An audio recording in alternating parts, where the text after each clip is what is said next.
ಹಿಂದುಳಿದ ವರ್ಗಗಳ ಹರಿಕಾರ ಡಿ ದೇವರಾಜ ಅರಸು ಅವರ ಪ್ರತಿಮೆ ಅನಾವರಣ ವಿಚಾರ ಇದೀಗ ಸಾಂಸ್ಕೃತಿಕ ನಗರಿ ಮೈಸೂರಿನಲ್ಲಿ ವಿವಾದಕ್ಕೆ ಕಾರಣ ಆಗಿದೆ.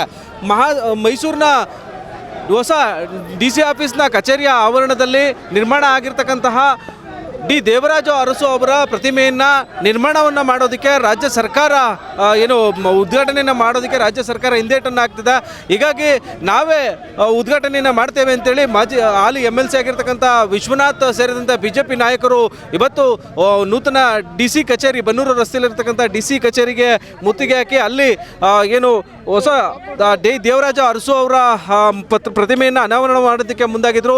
ಆದರೆ ಅನಾವರಣ ಮಾಡೋದಕ್ಕೆ ಮುಂದಾದಂತಹ ದೇವರಾಜ ಅರಸು ಅವರ ಸ್ಟ್ಯಾಚ್ಯೂನ ಅನಾವರಣ ಮಾಡೋದಕ್ಕೆ ಮುಂದಾದಂತಹ ಹೋರಾಟಗಾರರನ್ನು ಇದೀಗ ತಡೆಯೋದಕ್ಕೆ ಪೊಲೀಸರು ಮುಂದಾಗಿರುವಂಥದ್ದು. ಪೊಲೀಸರು ಹಾಗೂ BJP ನಾಯಕರ ನಡುವೆ ವಾಗ್ವಾದ ಏರ್ಪಟ್ಟಿದೆ. ಮಾಜಿ ಶಾಸಕ ನಾಗೇಂದ್ರ ಜೊತೆಗೆ BJP ನಾಯಕರ ನಿಯೋಗ ಕೂಡ ಇಲ್ಲಿ ಸ್ಥಳದಲ್ಲಿ ಇರ್ತಕ್ಕಂಥದ್ದು. ನವೆಂಬರ್ 1ರಂದು ಕರ್ನಾಟಕ ಅಂತೇಳಿ ಡಿ ದೇವರಾಜ ಅರಸು ಅವರು ನಾಮಕರಣವನ್ನು ಮಾಡಿದರು ಕರ್ನಾಟಕವನ್ನು.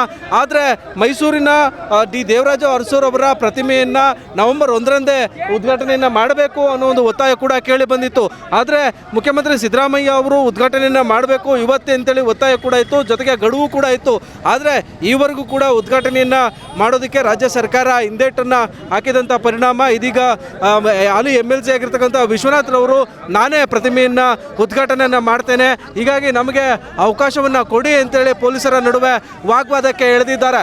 ಯಾಕಂದರೆ ಡಿ ದೇವರಾಜ ಅರಸೂರು ಸಾಂಸ್ಕೃತಿಕ ನಗರಿ ಮೈಸೂರಿನ ರಾಜ್ಯ ರಾಜಕಾರಣದಲ್ಲಿ ಕಂಡಂಥ ಅಪ್ರತಿಮ ನಾಯಕ. ಜೊತೆಗೆ ಕರ್ನಾಟಕವನ್ನು ನವೆಂಬರ್ 1ರಂದು ರಾಜ್ಯವನ್ನು ಕರ್ನಾಟಕ ಅಂತೇಳಿ ನಾಮಕರಣವನ್ನು ಮಾಡಿರುವ ದೇವರಾಜ ಅರಸು ಅವರು ಹಿಂದುಳಿದ ವರ್ಗಗಳ ಗಳಿಕೆಗಳಿಗೆ ಸಾಕಷ್ಟು ಕೊಡುಗೆಯನ್ನು ಕೊಟ್ಟಿದ್ದಾರೆ.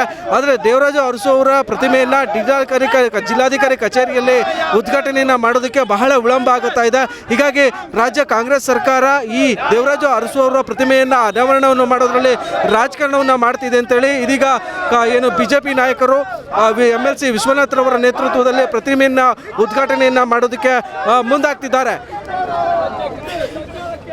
ಕ್ಯಾಮರಾಮನ್ ಧನು ಜೊತೆ Suresh B, guarantee news, Mysuru.